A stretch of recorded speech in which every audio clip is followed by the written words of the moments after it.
Hi folks, I'm Sean McCormick and welcome to the Lightroom blog channel here on YouTube. Today we're going to take a look at a program called On1 Photo Raw 2017.5. This 0.5 update is an enhancement update and free to all users of 2017. It has things like lens corrections and compare view as well as other enhancements. So this is going to be a walkthrough just to show you around the program to give you a feel for what it does. There's nothing in depth about it, it's just literally a look at all of the different modules that are inside it and how everything is laid out. So I hope you enjoy it.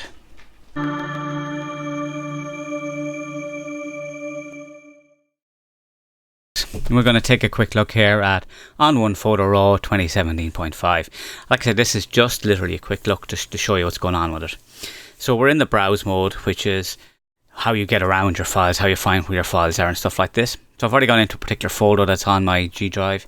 You can actually see the breadcrumbs that lead you to where we are here. So I'm in the Emma Roberts Studio file, which is inside 06, inside 2017, inside my photo folder on my G drive USB. That's because I have a video folder as well. You can see all of the folders that are here. You can also index the folders here, so it creates all the previews and things like that. These are other drives that are connected at the moment, and Untitled is actually a card. It also accesses your cloud storage like Dropbox, Google Drive and OneDrive if you have it. Over here you've got different places to get stuff from, so that's your cloud stuff, your drive stuff, your index folders. You can create albums here as well by dragging to create a new album, and you can also filter. So to apply the filter you would need to have things like, say we put that as a 3-star, so I could filter by 3 stars here. If I turn it on, filter by 3 stars, so it'll show images that have 3 stars already. So it's read this information from the PSD in this case, that's a file I was working on already, or we can just turn the filter off there. Again, for adding these things, you can use 1, 2, 3, 4, 5, 1, 2, 3, 4, 5 for example, or you can use the colors. Now, unlike Lightroom, you can't toggle the color off again by pressing the same number again, but you can click none to get rid of it. Indications here, you have a little badge just to show things have happened, so this one here has had a little bit of editing done to it already. So moving on from our filters, we can see recent files here as well, and we've got an opportunity to search.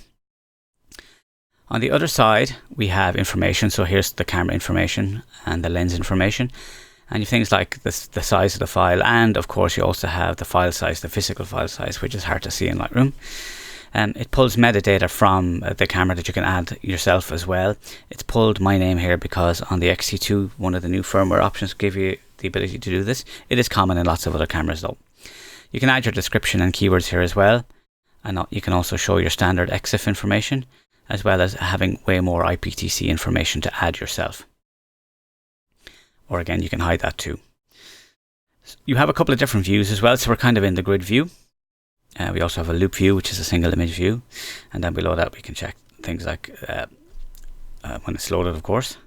You can have different ways of, sorting and things like that. So down at the bottom here, we also see what our ratings are and our flags, and we have this little, instead of flagging, we have this love and hate kind of a thing going on. We also have the loop view with a film strip. That jumps up the icons a little bit, which is marginally annoying. And then we have the compare view, the new compare view. So this isn't just about selecting 2 images for comparing. You can actually select multiple images for comparing.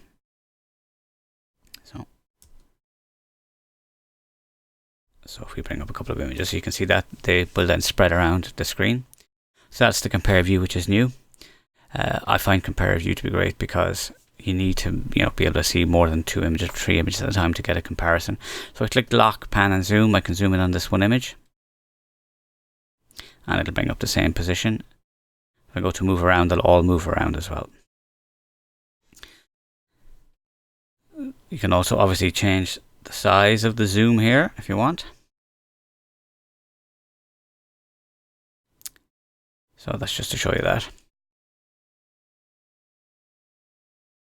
And of course then it's just given that information and just zoom in a little bit. So that's browse. Now the one thing I haven't shown you here is you can access your presets straight away from here as well. I'm just going to go back to a single image. Loop. The blue image here is the one that will be showing up here, whereas the white ones are also just selected kind of separately.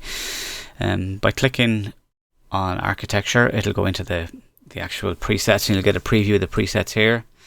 And if you click on this little icon, it'll open up a larger set of them so that you can see them. a little bit bigger. And of course you can zoom in a little bit more to see them even bigger if you want. Clicking back out to the word architecture will bring you back out. You have an option to drag this across as well. So you can also, little heart can come up here, you can add them and make them into your favorites. So there's a whole bunch of stuff there, and what you can do is you can actually search through them as well. So if you know the name of a preset, you can find it very, very easily. So say grunge. So it finds grunge goddess very, very quickly from that. So the next thing I'm going to look at really quickly is develop. So develop is obviously where you tune your image. So you take it from what came from the camera into what's ready to have your finalizing done on it. And generally you'll do your finalizing using effects, which we'll look at very, very shortly. So again, we start off here. We have things like our crop tool and our local adjustment tools, our eraser, spot healing tool, and our stamp tool, and our view tool. So over here we have the navigator, the histogram, and the information which you've already seen. You've got your zoom options here for zooming in and out, but we're in view mode, you're automatically ready to zoom. So if I drag, it'll zoom in, and that becomes the hand tool then that you can move about. So we have a choice between overall settings and local adjustments. So the local adjustments can be applied on top as if they were layers. And this gives you more options for what you can have there for your different adjustments. So you've tone and color, which basically is kind of like a basic panel. We have structure and haze rather than clarity and dehaze. For color, you have your temperature and tint as well as your saturation, and you can also choose to reduce the vibrance on skin. And in purity, you can change your highlights and shadows to make them a more pure tone. You also have masking in your detail panel as well as sharpening amount. And you've both luminance and color noise reduction. New with this one, of course, is lens correction, which automatically sets a lens correction profile here. There's also some manual options like distortion. You've your purple fringing just to get rid of that fringing. And then you can control your fall off, which is the vignetting on it.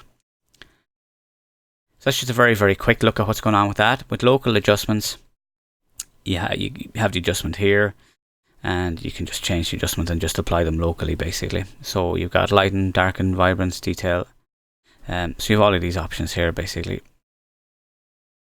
Effects will bring up the effects control. So you have your presets, which we've seen already, but you also have the filters that are available. So by adding layers, like you could add, say, urban sickness as a layer. Okay, our controls are not showing. Oh, it's on overall settings, that's why. Silly boy. So that's obviously repeated itself a few times, so I've got to go and trash the layer. Delete overall settings, add a filter. Let's go for hipster something. Grunge goddess, which we love so much already. So this brings up all of the different filters that are in that preset. So we can choose to remove different ones from it. So we could get rid of the glow if we wanted. We can change the opacity, the black and white on the layer, the tone enhancer. If we want to add to this, we can jump on top of that by clicking add filter. So we could add, say, a split tone here. And that will allow us to change and give us a split tone that's on top. So that's in effects. There's also a layers panel, which allows us to do textures and things like that. I'm just going to jump very, very quickly to the layers. And what happens is this creates a generated version of the file that you can then use. So this does take a couple of seconds because it has to process the file. And my machine is an old machine. So what I'm going to do is I'm going to skip this bit and we'll come back to when it's rendered. So the file is rendered, and when you see it first, it's actually in files to let you go and select your own files. And then extras, you will have a choice between your own extra. I'll just go back here so you can see that. You have a choice between your own extras and on1 extras. And so here we can select textures and things like that. So we could go for, say, paper, for example. And we could choose a fiber paper like our palette knife. So I double click on that. It'll ask me, do I want to open it or add it as a layer? I want to add it as a layer. So it puts it in the middle. So the next thing that I need to do is I need to be able to move this around. So to do that, I need to go to the move tool here. And I'm just literally going to stretch it out. Because it's a texture, it doesn't have to be done evenly or anything like that. Because I've got lots of grey in it, my default choice, I better just press return to enter that transform or apply that transform. And what I want to do is I want to change the blending mode of that, and it's going to be overlay or soft light generally. Overlay is much better there, so I'm going to go for overlay. What I need to do is I need to mask that off really quickly. So I can choose this erase brush here. I'm just going to erase it very quickly off the face. I'm not going to do anything mad in the masking. In fact, because of the way it is with the light behind it, I can be a little bit clumsy with it. I don't have to be too precise. So just very quickly get that mask off. Now I don't want to spend too much time showing it. I'm only showing you this, so it's just very quick. Or at least trying to be. Now obviously I'd be far more precise if I was doing this properly. But just to show you that you can add your texture there as well. So now we click save, and that'll bring us back out. So this has obviously created a new file now. So we can see that this is a PSD file. So we're no longer as a raw file, and this is going to show up in our browser as a PSD file.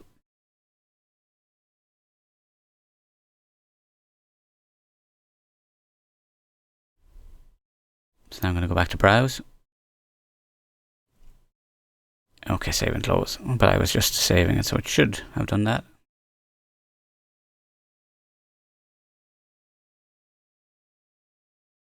And I'm just going to go back to the grid. And we have a filter on here. So at least it thinks we have a filter on. Just going to turn the filters on and off. Okay. And I'm going to use search here. Click show here for search. Filter is none.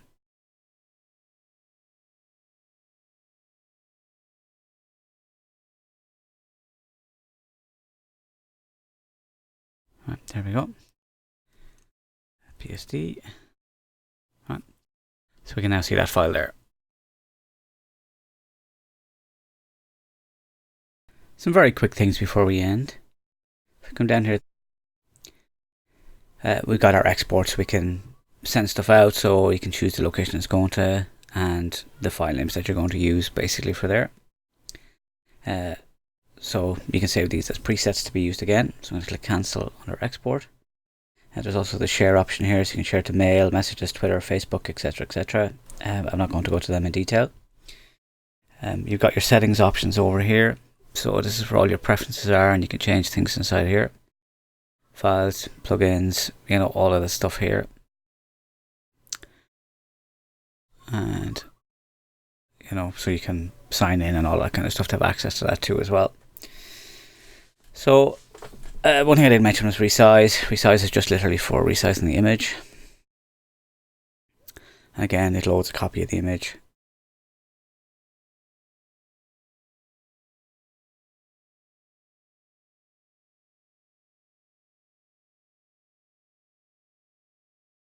And so here I have your general options for resize as well. So you're sharpening, you're adding fill grain. That's tiling as well, and gallery wrap. Gallery wrap is to give you the option if you want to have stuff go around the edges when you resize it.